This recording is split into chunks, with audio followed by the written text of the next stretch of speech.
Another episode of Cady's Corner starting off here, presented by Godzilla Media and sponsored by our friends over at Mohawk Honda. Is right now the best time to sell a car or trade in is right here, right now. The supply chain is still facing challenges, still reeling from everything involved with COVID, plus just the whole idea of trying to move cars from the factory to dealerships with gas prices and the whole nine. Really freaking crazy right now. So the team at Mohawk Honda wants to help you look for that new vehicle if you're looking to trade in, whether it be on their lot or the entire Eastern Seaboard, because they will take care of you and make sure things are done right the first time. Right now, you might be able to get more selling that vehicle that you're looking to get rid of than you ever thought you could have. It's very simple.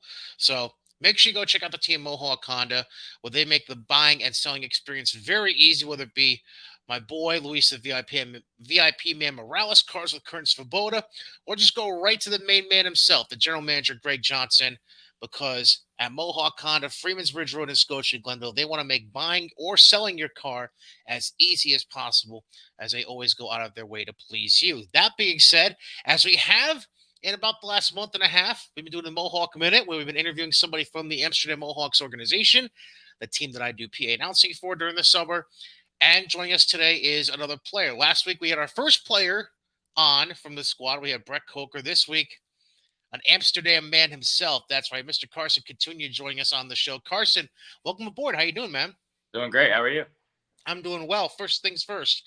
We're just gonna get the elephant in the room out of the way because I mentioned this before we started recording. The Dan Marino jersey in the background. You showed me the Dolphins lampshade going on there for the overhead light. Obviously, big Dolphins fans in the household between you and your father. Uh how do you think? How you feel about the Dolphins' chances this year? You got Tyreek Hill, you got Chase Edmonds. I mean, what's the deal here? Yeah, I mean, I think we got great weapons coming in, but we got to see if Tua. I say give him one more year. If he's done, we got to draft someone else or trade for a better QB. Okay, yeah. I mean, obviously the pressure's now on two to produce now that he's got more weapons. So, wait and see. You still got Gesicki, you still got Waddle. I think fair. I'm not saying they're going to beat the Bills for the division, but I think it's a very fair chance they at least get in the playoff picture this year. That'd be nice. Compete more now. So first off, let's just go back in time. Growing up in Amsterdam, what was it like growing up in Amsterdam, and were you always just a baseball guy? Or were you kind of feeling things out when you were growing up? So I moved to Amsterdam in about like fifth grade. So I kind of started young. So I met a lot of great friends here. I always played Mohawks camp actually while I wasn't even living in Amsterdam. I still came to Mohawks camp, so I was around Amsterdam a lot. I always played baseball in Amsterdam. My father's from Amsterdam, so we kind of like had a good friend group here. So it was part of the reason we made the move to come here. So it's actually funny now that I'm working the Mohawks camp because I used to go as a kid all the time. And for sports wise, I played soccer a little bit, and then more toward the end of like high school, I played basketball and baseball. Okay. Uh, Now, as things were progressing along in high school, obviously baseball became the sport you stood out in. You were getting some D1 looks, and in the end, from what I recall, the three main schools you're looking at before you made your formal decision was the school you eventually chose, Wake Forest. Then you're also looking at, I believe, Notre Dame and Xavier, if I'm correct. Yeah. Um, when you got down to those final three, what was the recruitment process like overall to start with? And then when it got down to those three, what about Wake Forest stood out for you above Notre Dame and Xavier? Uh, so in the really beginning, I played at a showcase called the PBR Futures Games, which is like a 200 something Division One scouts. So I threw pretty well there. So my phone started going off a little bit. So, but there's some schools that I kind of like crossed off immediately that I didn't feel like were a good fit for me. Just like looking into it a little bit. So like right off the bat, some of those were pretty easy, and then I got to like around like a top 10 or something. So then it basically just came down to what facilities, what coaches, like what place feels most like a home for me. So when you decided to go to Wake, turns out if I'm remembering this correctly, you didn't end up playing at all for the Demon Deacons this past year as a freshman. What was going on then? Was there an injury? Was it just the way things worked out, where they thought maybe you just needed a year to work on your stuff? What was going on there with Wake Forest? So I redshirted there. So it was kind of my decision. I could have chosen to throw a few innings, but I wasn't going to throw enough to the point where I wanted to waste a year of eligibility for me. I wanted to keep it just in case if baseball does not work out, I can still play and go to grad school and still have one more year. Very logical decision. I like that. Now it turns out you're not the only baseball guy that's in the family right now. From what I understand, you have a younger brother, Spencer, correct? Yep. He's getting some big looks right now as a catching prospect, and I want to say he just finished his junior year of high school. Does that sound Yeah, correct? junior year going into senior year. What kind of looks to get? Because I've been seeing some tape on him, and everything's pointing in the right direction for him as far as getting some good looks and moving on up to the next level. What's things looking like for him? He just went to the New York State games, which is like a lot of the best prospects in New York. So for him to go there, it was a great opportunity for him to be seen. He didn't always want to play baseball, but he got a huge jump this last year and grew into his body and became like more of a power hitter. And he has a great arm as a catcher. So he's starting to get more looks slowly and slowly. So hopefully by the end of this summer, he's got some contenders to go to. Did he become a catcher because you just felt like that was the guy that had to catch your pitching when you were growing up? Is that how it was?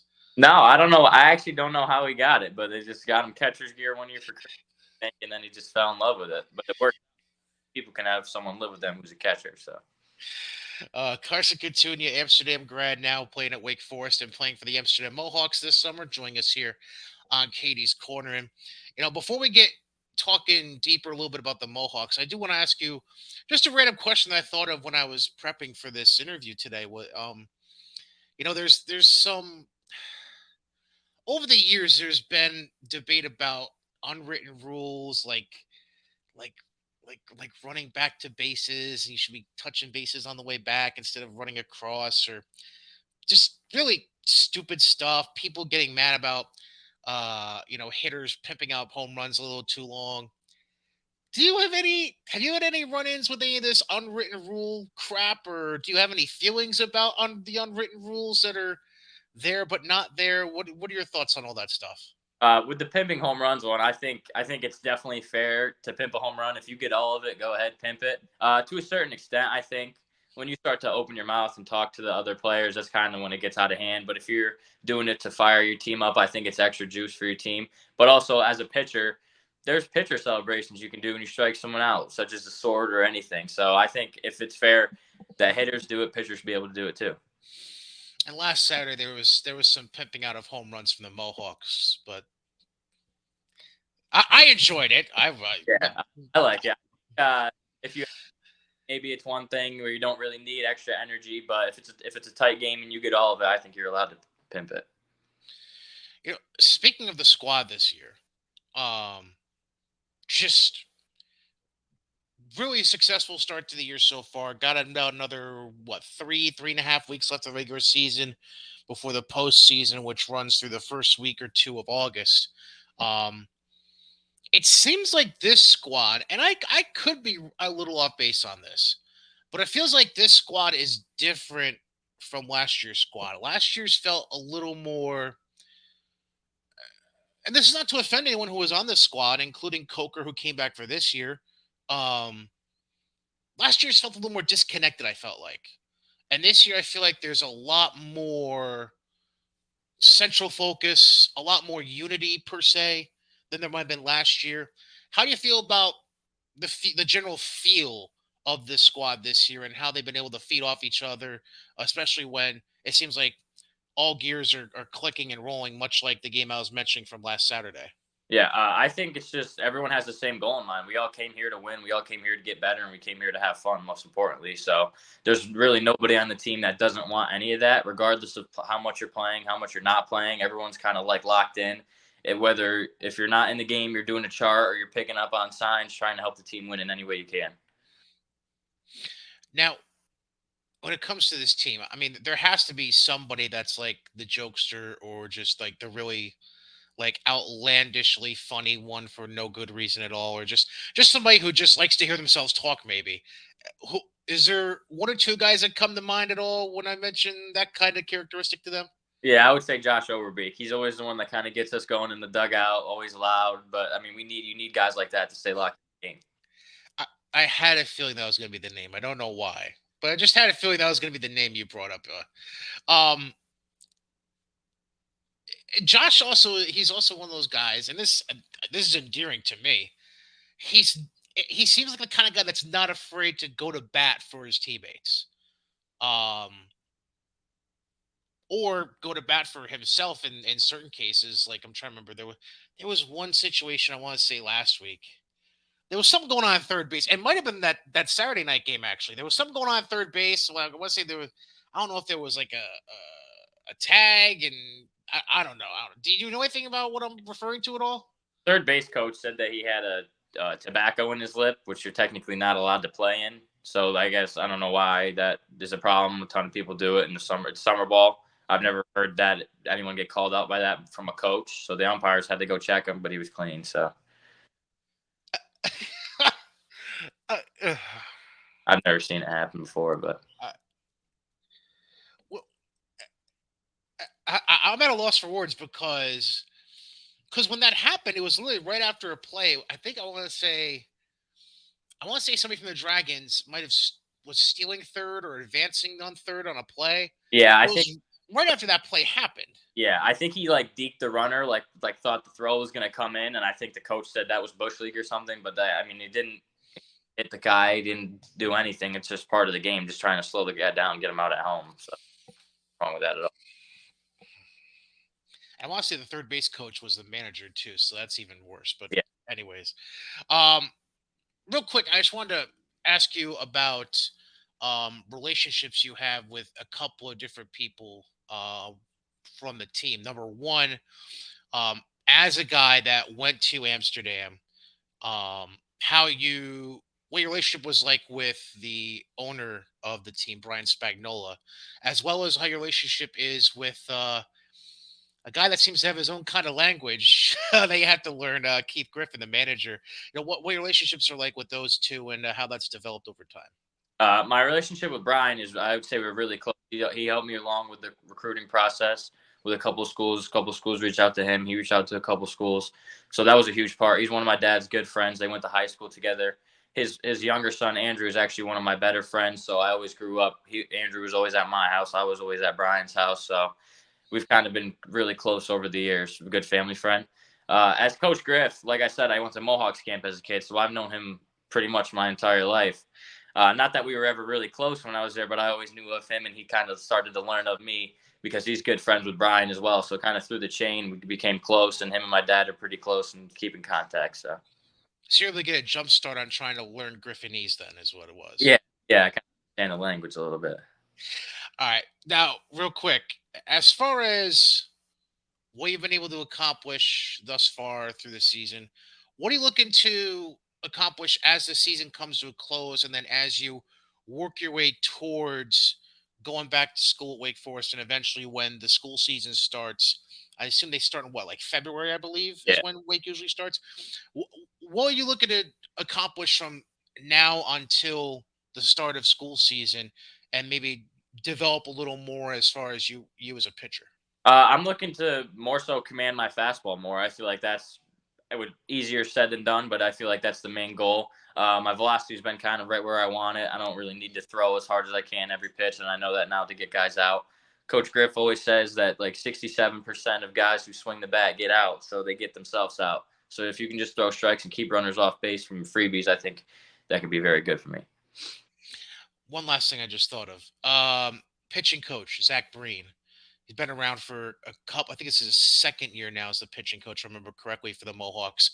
Uh, is it, are you guys in tune with each other? Like, is he, and how is he, just overall with the guys in general? Because I know, like, there's guys from, you from Wake, there's guys from Alabama, Mississippi State. I mean, guys from all over the place within that pitching staff and in the bullpen.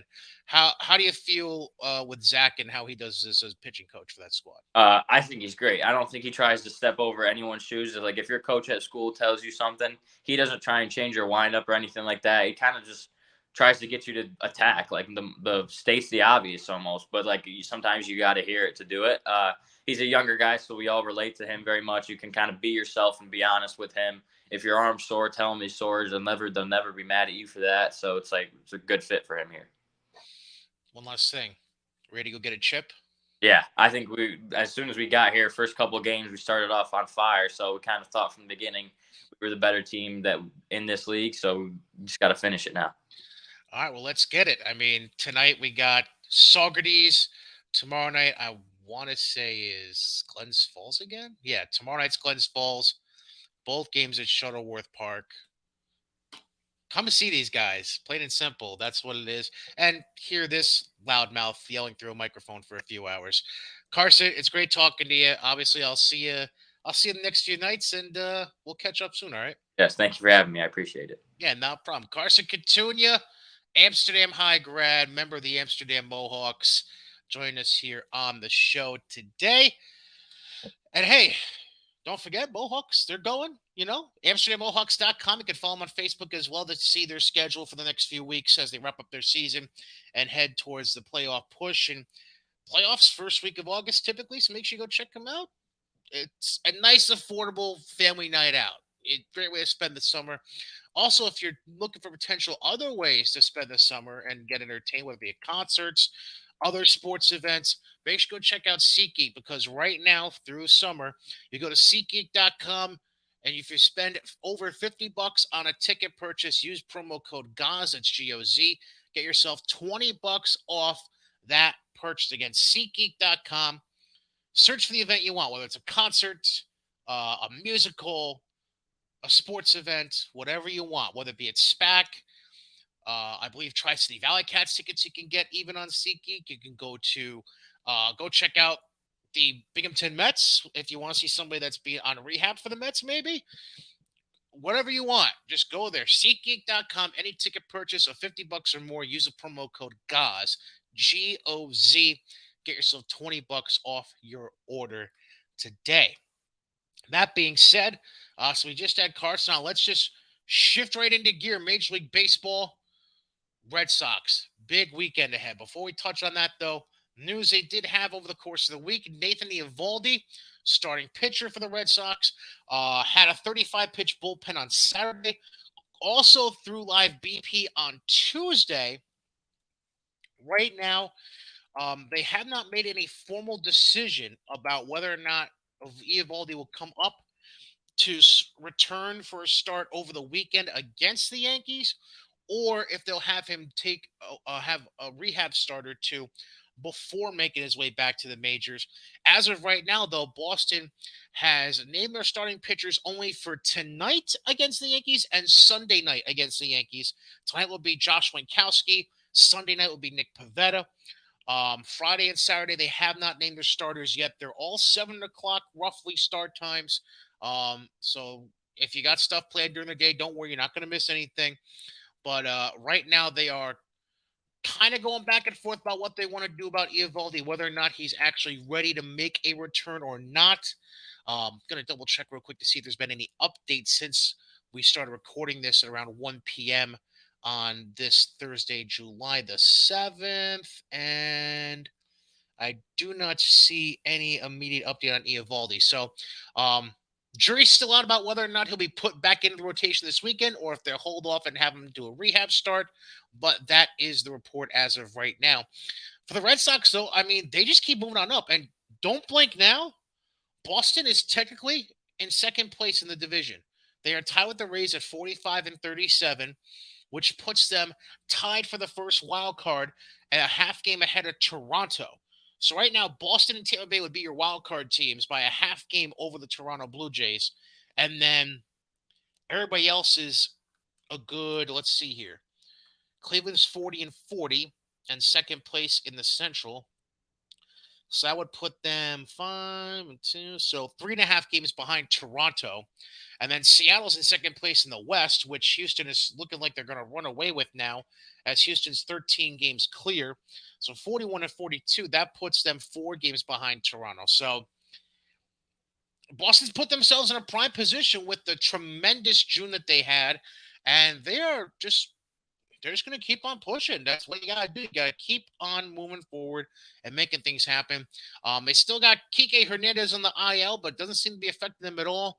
As you see, Vasquez is now batting near 300. Bogart's still doing things at 314. Devers at 327. Um, Trevor Story, he still has a crappy batting average and on base percentage, but he does have 14 homers and leads the team with 54 ribbies. So it's kind of like take the good, the bad, essentially. And he does have 100 strikeouts already as you hit the halfway point of the season. Um, but again, you just one of those things where you're taking the good with the bad at this point with Trevor Story for his first year in Boston, where the average ain't great, the on base percentage ain't great, but he's giving you power and he's driving in runs. And he's obviously got way too many strikeouts. So it's, it is what it is at this point. JD Martinez, tremendous. But here comes the question. Including the fact that they have Rich Hill, by the way, on the IL. Eovaldi ready to come back any day now. Whitlock on the IL.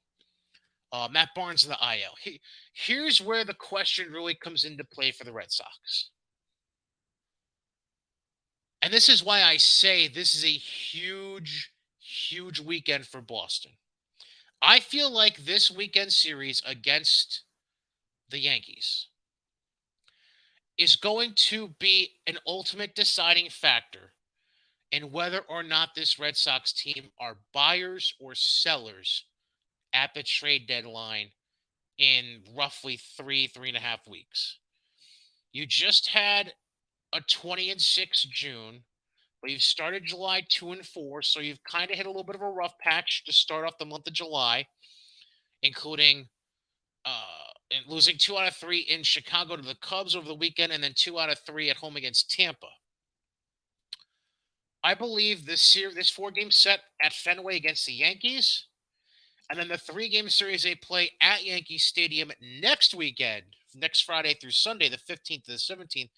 Those are the 7 games that are going to help the Red Sox decide if they're buyers or sellers at the deadline. If they're buyers, honestly, I feel like either way, buyers or sellers, I feel like JD Martinez is the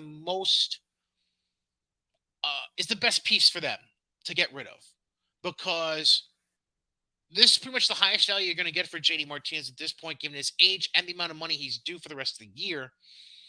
But then just comes a question of what do you get in return? If you're sellers, you're looking to get rid of JD for the future. So you're looking at prospects. If you're thinking of yourself as buyers, then you're looking to turn JD into MLB ready talent that's either ready to come up right now from the minors or MLB ready talent that's already in the majors. So that's where I think the slight difference comes in. I feel like JD Martinez is the piece, but it's a matter of what the piece gets you, depending if you're a buyer or a seller. I feel like, again, like a seller, you want prospects. If you're a buyer, you're going to want to sell him for MLB ready talent that's already been at the majors at this point. So again, I feel like this weekend, next weekend, those are the big 7 games because they're against the Yankees. And I'll basically allow you to figure out where you stand against New York at this point. But again, we'll address that more next week after we see what happens with the 4-game set in at Fenway. That being said, now we're going to shift gears to New York baseball. This New York baseball segment brought to you by our friends over at Johnstone Supply. The summer is in full effect. We're starting to feel that heat and humidity more and more as the days turn over in the calendar. And that means you're going to want to make sure you stay cool all summer long indoors with potential high efficiency central AC systems, ductless mini splits, whether it be Goodman, Fujitsu, Westinghouse. It's all in stock and at great prices at Johnstone Supply in Troy. And if you need someone to help install the new system, Johnstone Supply can help you out with that as well. You can talk to Tom, Kev, James, Bird, whoever it may be. You just got to give them a call so you can stay cool all summer long. 518-272-5922, or visit them in person, 2600 6th Avenue in Troy. Again, 518-272-5922, or johnstonesupply.com to check them out online. As far as the Mets are concerned, the New York Metropolitans, 51-31. They've been bit by the injury bug a ton in recent weeks. Um, but it looks like Chris Bassett is going to be back in order. Um, He's going to be, it looks like they're going to schedule him to pitch for Friday, which will be game two of their four-game set this weekend against Miami as they start tonight. Trevor Williams tonight, Bassett Friday, Carrasco Saturday, Taiwan Walker Sunday, which is interesting because if they want Scherzer to be pitching in normal rotation, Sunday would have been his turn, but instead they're going to go with Taiwan Walker to face Sandy Alcantara. They're going to save Scherzer for Monday, which is game one against the Braves down in Atlanta for that three-game set. So very interesting tweak. They're going to give Max an extra day of rest after he made his official MLB return over the course of back on Tuesday. Terrific line, 6 innings, 2 hits, no runs, no walks, 11 strikeouts. So tremendous outing for him against Cincinnati as the Mets went on to win that game. And then they also had a tremendous comeback yesterday. Last night, actually, they were down 3-1 at one point. They eventually scored a run to make it 3-2, and then a crazy, uh, like chalk biting down the line hit to tie the game in the ninth, and then a 5-run explosion in the 10th, including a 3-run shot by, I believe it was a Nimmo with the 3-run shot in the 10th, and that closed things out for the Mets there. Other injury news, though, I just mentioned Bassett returning, Scherzer's back. Jankowski did start rehab Monday at AAA Syracuse. Um, have not heard anything new, but I will check on that in a second. Meantime, Jacob DeGrom, first rehab start this past Sunday for Class A Port St. Lucie. He is scheduled for a second rehab start tomorrow also at Class A. So we're going to pull up Travis Jankowski and see if there's anything new regarding his rehab. Looks like they're talking about him returning next week as of right now. As so also Trevor May, the bullpen arm, will provide you an update on them as well. That's a week old, maybe not. Let's see if we can find anything about Trevor May here. Looks like because he had a stress reaction, it was right humorous. Looks like he began mound work over the weekend. Did a bullpen session back on Monday as well. Looking to see if there's any timetable at all for return. Threw a bullpen Saturday, excuse me. It was his first bullpen since he was placed on the injured list back on May the 3rd. It looks like they're eyeing for him to return at the end of July, so right before the trade deadline. He is expected to to throw at least a couple more bullpen sessions before advancing the live BP, and then eventually a rehab assignment. So that's the update on Trevor May. As far as DeGrom, just going to make sure he's still slated to start again on Friday. Let's see here. Now, here's the only issue right now that's starting to come up. Pick up DeGrom. Made his start in St. Lucie. He, let's see here. Sorry about the delay. Give me 1 second here. Only pitched 1 2/3 innings, but did strike out 5 of the 6 batters that he faced in that rehab start. Again, looks like though he's going to be going on Friday as well. Uh, so we'll see what happens there. Yeah, and it's also going to be in St. Lucie, and then there's a chance he could come back. Let's see. So if he so it's Friday. Hypothetically, if you're gonna do start every 5 days, you could bring DeGrom back for the final game of the series in Atlanta. If not, you could wait for, let's see here. So the final game of the series in Atlanta is Wednesday. Then the Mets, I want to say, have a nope, they go to Chicago. They go to the Cubs, which as of right now would be Carrasco, it looks like, is who they're gonna figure in for that Thursday night start next weekend. Um, but if you bring up DeGrom after the St. Lucie start this weekend, you could technically have him starting at the beginning of that Chicago series next weekend. I don't see why not. But here's the thing about DeGrom I want to bring up real quick. These supposed rumors that DeGrom is irritated and might opt out of his contract and he wants to go to Atlanta. Don't make too much of it. Because you know what fixes everything? Winning. Don't feed into the BS coming from different beat writers that want to pretend they're real beat writers when they really aren't. Let the season play out. Wait and see how things go with him and Max together in the rotation for 2 months. Don't freak yet. That's what I'm going to say. It's way too early for anyone to have real solid evidence at this point that DeGrom is irritated and wants out. Just it honestly, if anything, the frustration is probably from DeGrom about the fact that he's been rehabbing so long and just wants to get back out there and wants to play with his squad and be with his boys. That's really what it's about. It has nothing to do with just don't listen to the BS. Let it go. That being said, we finally get to the Yankees.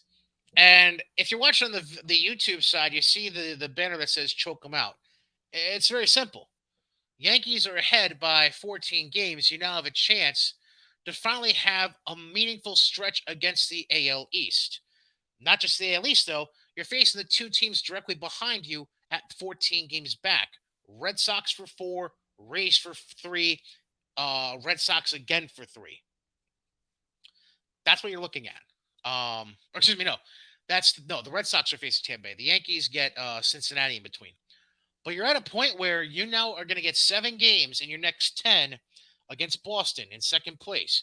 This is your chance to choke them out and turn them into sellers instead of buyers at the deadline, which could create more distance between you and them over the final 2 months of the season. Because if they're only going to get prospects back for JD Martinez, they lose that much more production out of their current roster. That helps you even more. So you got to go out there and you got to dominate the Red Sox. Not just beat them, you have to dominate them. You have to make them cry mercy at that point. So to me, you take 3 out of 4 in Boston and then sweep them in the Bronx next weekend. That's choking them out. That's taking 6 out of 7. And you're basically putting yourself 5 games further ahead of Boston, which makes that what, 18, 19 games? That's a 19 game uh, deficit that Boston would be facing heading into the last 2 months of the season. Not a good chance they'd ever come back from that. And you're also potentially putting them further back in the wild card area. So there's that to think of as well. Um, Kyle Tucker trying to steal home last Thursday in that one-off game against the Yankees while Severino was trying to fix his pitch comm and his hat. So Bush League, such a Bush League move. Um, and that's hate. I hate to say that because Kyle Tucker is one of the few guys I actually like from the Astros. I think he generally plays the game the right way. He's a terrific hitter. Could be a future MVP if he keeps developing the way he is. But that was just a Bush League move, just ridiculous.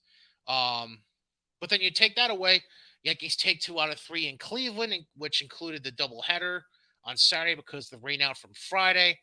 I don't love splitting 2 at Pittsburgh for the Yankees, but hey, considering Tyone was the starter for the game you lost, you take what you can get at that point, honestly. Um, so now the Yankees are going to rev things up again. They got 4 in Boston starting tonight. Then the Yankees are off Monday before hosting the Reds for 3 next Tuesday through Thursday. But that's where we're at. Nothing really new as far as trade deadline rumors. Obviously, there's a lot of talk about Benintendi. The big thing to look out for, though, Frankie Montas. That's the big one to look out for because he did get pulled from a start over the weekend. Um, Nothing official as far as whether he's going on the IL or not. Nothing official about the kind of injury he has.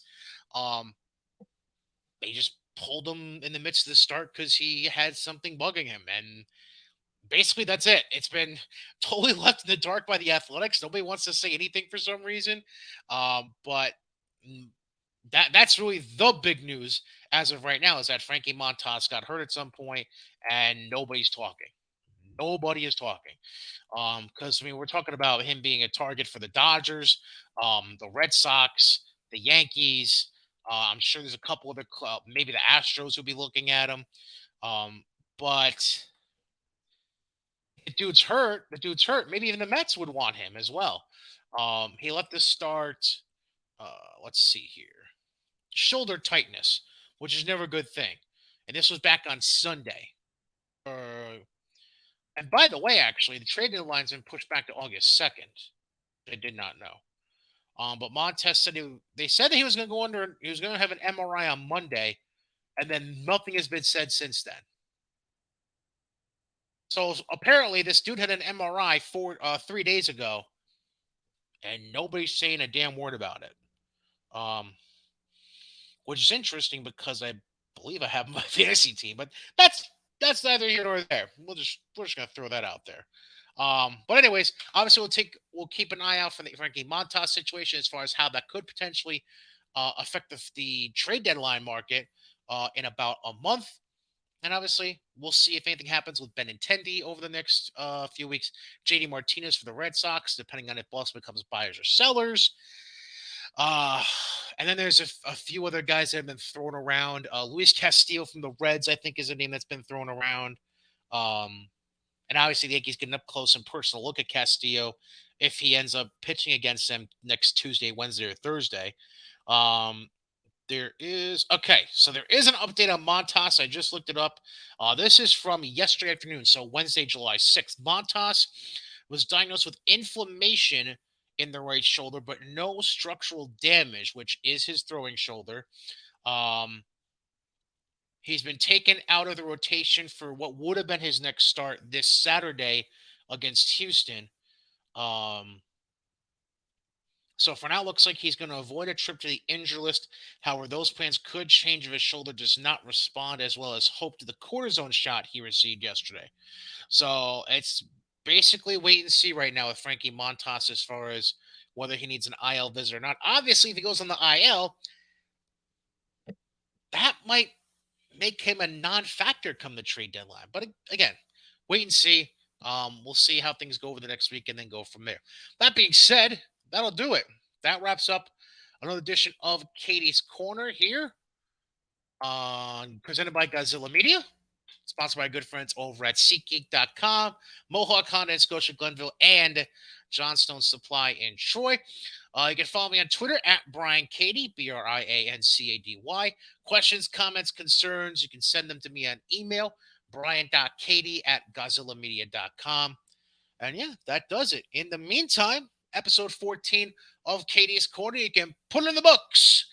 And we'll catch you again next Thursday with another edition of Cady's Corner. Happy